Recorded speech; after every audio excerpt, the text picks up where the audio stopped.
Saudara, masih dari informasi angin kencang yang melanda Desa Sumber Brantas, Kota Batu. Angin kencang masih terjadi di Sumber Brantas, Kota Batu hingga Senin pagi.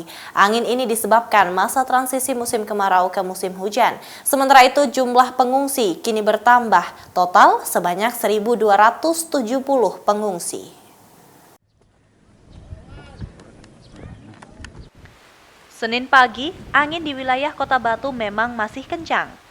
Menurut Kepala Pelaksana BPBD Provinsi Jawa Timur, Suban Wahyudiono, fenomena angin kencang ini karena pancaroba atau masa transisi musim dari kemarau ke musim hujan. Namun angin kencang ini disebut maju 1 pekan dari prediksi BMKG. Angin ini berhembus hingga 45 km per jamnya secara horizontal dan bisa menghempas material tanah. Karena berbahaya, maka BPBD memutuskan untuk mengevakuasi warga ke sejumlah posko pengungsian. Hingga Senin pagi, tercatat ada 1.270 pengungsi yang tersebar di 7 titik. Kemudian angin kencang yang melanda Kota Batu dan Kota Batu, Desa Sumber Brantas.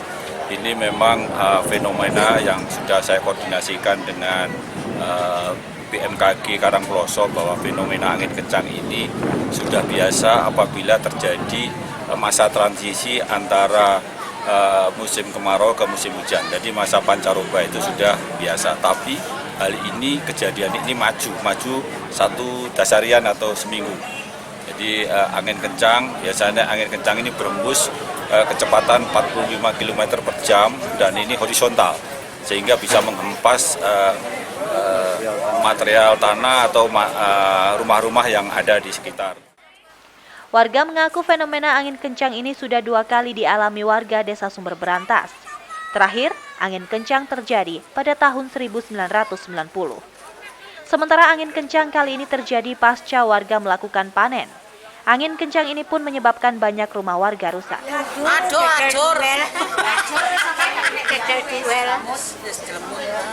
tidak bisa masak, makan tidak bisa, mau mandi juga tidak bisa, Sementara itu hingga saat ini, BPBD masih membutuhkan bantuan mendesak seperti kebutuhan bayi, pakaian dalam, serta bahan makanan seperti sembako.